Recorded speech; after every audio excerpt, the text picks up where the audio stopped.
Selamat pagi dan salam sejahtera diucapkan kepada murid-murid Lima Unggul. Hari ini ialah 13 Julai 2021, hari Selasa. Pagi ini waktu matematik kita pukul 7.30 hingga pukul 8.30, 1 jam. Okey, jadi kita akan sambung 46. So sebelum kita sambung bahas contoh ataupun isi yang kita nak sampaikan, kita ulang balik apa yang telah kita belajar minggu lepas. Minggu lepas kita telah masuk bab yang baru, iaitu bab 6, nisbah dan graf fungsi trigonometri. Okey.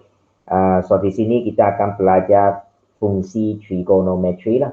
Okey, fungsi trigonometri. Trigonometri ini ada 3 trigonometri yang kita sedang ataupun sudah awal belajar: sinus, cosinus dan juga tangent lah. Tangent tan dan lah. Okey, dan kita gunakan sudut delta lah, sudut asal dia. And then kita juga gunakan sudut sepadan. Sudut rujukan sepadan iaitu alfa kan, masa minggu lepas. Dan apa yang kita telah bincang pada masa itu ialah unit, bulatan unit, iaitu terjadi satu unit lah. Okey, kemudian sukuan adalah mengikut lawang arah jam, lawang arah jam. Okey, sukuan 1, sukuan 2, sukuan 3, sukuan 4. Lepas itu kita juga akan telah belajar bagaimana kita membuat kiraan untuk sudut rujukan sebadan, iaitu sukuan 1 sudut alfa, sudut rujukan sebadan sama dengan delta. Tetapi apabila sukuan 2 sudut rujukan sebadan sama dengan 180 darjah tolak delta, sukuan 3 sudut rujukan sebadan sama dengan delta tolak 180, dan akhir sekali sukuan 4 sudut rujukan sebadan adalah sama dengan 360 darjah tolak delta. Dan pagi ini, sebelum itu kita juga telah bincang nota nombor 4, iaitu daripada bulatan unit kita boleh kira sin, cos, tangent. Seperti yang kita telah buat minggu lepas, contoh 3, sin sama dengan koordinat y, cos sama dengan koordinat x, tangent ialah koordinat y bahagi koordinat x, ataupun sin bahagi cos. Okey, iaitu kita buat segitiga bersudut tegak. You tengok balik contoh 3. Dan pagi ini cikgu nak pergi ke sudut-sudut khas. Ada nampak sudut-sudut khas ini? Cikgu besarkan ini di sebelah kanan atas ini. Ini ialah sudut-sudut khas. Ini anak panah. Ini kan. Sebab dia tidak cukup masa itu saya buat di atas. Sebenarnya dia datang daripada inilah. Sudut khas 30 darjah, 45 darjah, 60 darjah berdasarkan dua segitiga ini. Iaitu segitiga sama sisi untuk 30 dengan 60 darjah. Segitiga sama kaki kita buat untuk sudut 45 darjah. Okey. Kalau kita tengok ini sudut ini 30, 60, 45, untuk setiap satu sin cos theta dia ada nilai-nilai khas dia yang tertentu lah. Kalau sin 30 darjah 1/2, you boleh guna kalkulator tekan sin 30 adakah dia 1/2, bukan 1/2 ataupun 0.5. And then sin 60 ialah punca kuasa 23 bahagi 2, dan sin 45 1 per punca kuasa 2. Untuk cos 30 darjah punca kuasa 3/2, cos 60 1/2. Ini tengok dia adalah persilang sin dengan cos 30 60 darjah. Tengok kan, persilang sama And then cos 45 sama dengan sin 45, iaitu 1 per punca kuasa 2, dan tangent 30 1 per punca kuasa 3, tangent 60 punca kuasa 3, dan tangent 45 darjah 1. Okey, ini nanti kita akan guna untuk kita selesai contoh 4. Jadi pagi ini cikgu akan bincang contoh 4. Okey, kita guna contoh 4. Okey. Hitung setiap nilai yang berikut dengan menggunakan berdasarkan sudut rujukan sepadan tambah menggunakan kalkulator saintifik. Ini penting dia kata tak boleh guna kalkulator saintifik.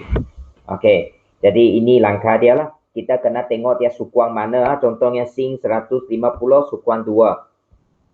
Sukuan 2 kita guna 180 tolak 150. 180 tolak delta kan. Delta ialah 150. Jadi kita dapat sin 30. Jadi sin 30 jangan guna kalkulator. Kita tengok jadual ini. Sin 30 berapa? 1/2 jawapan dia. 1/2. Okay. Lepas itu sin 300. Jadi sin 300 ini sukuan 300 saja, ini sukuan berapa? Sukuan 4. Sin sukuan 4. Sin sukuan 4 ada negatif kan? Sin positif 1 dan 2 kan? So 3, 4 yang negatif Jadi kita guna negatif sin. Okey. Bagaimana sukuan 4 kita cari sudut sepadan yang sudut rujukan sepadan 360 saja tolak delta kan? Negatif sin 360 saja tolak delta. Delta itu berapa di sini? Delta ialah 300. Ini ialah delta. Dan kita akan dapat negatif sin 60 saja. Okey, negatif memang ada di depan lah. Dan berapa sin 60? Ya, awak kena tengok sini. Sin 60 kalau ikut jadual punca kuasa 3/2. Punca kuasa 3/2. Boleh nampak? Okey. Lepas itu kita tengok pula C. Sin 225. Ini sukuan 3 kan? Sin sukuan 3 automatik negatif lah. Tapi bagaimana cari sudut sepadan, sudut rujukan sepadan untuk sukuan 3? Kita pakai 200 delta tolak 180. Delta tolak 180 kalau ikut rumus yaitu ini. Sukuan 3. Delta tolak ini. Delta tolak 180 untuk sukuan 3. Okey. Jadi kita cari negatif sin 225 tolak 180 saja. Dan kita akan dapat negatif sin 45 saja. Okey, so negatif automatik masih ikut sin 45. Sini sin 45 ialah 1/1 punca kuasa 2. Okey. Tulis betul-betul. Okey, itu jawapan dia. 1 punca kuasa 2. Harap semua boleh nampak jelas. Itu cara kita selesaikan. Tak sukar kan? Tidak susah. Okey, kita cuba untuk D pula. Sekarang cos 120 saja. 120 ialah sukuan 2. Jadi ini cos sukuan 2 negatif lah. Sebab cos positif sukuan 1 dan 4. Jadi sukuan 2 negatif. So negatif cos. Okey, sukuan 2. Macam mana cari sudut rujukan sepadan? 180 tolak delta kan? Ini ialah delta. Okey. So negatif cos 180 saja tolak 120 saja. So anda dapat negatif cos 60 saja. So kita tengok balik cos 60.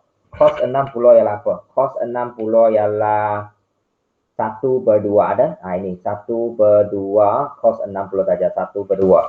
So dia akan sama dengan negatif 1/2. Okey. Lepas itu kita tengok lagi E cos 210 saja. 210 saja sukuan 3 kan? Sukuan 3. Jadi kalau sukuan 3 kita kena cos negatif kan? Cos negatif sukuan 3. Okey, so sukuan 3 210 tolak 180 kan? Ikut rumus iaitu delta tolak 180. Delta di sini 210.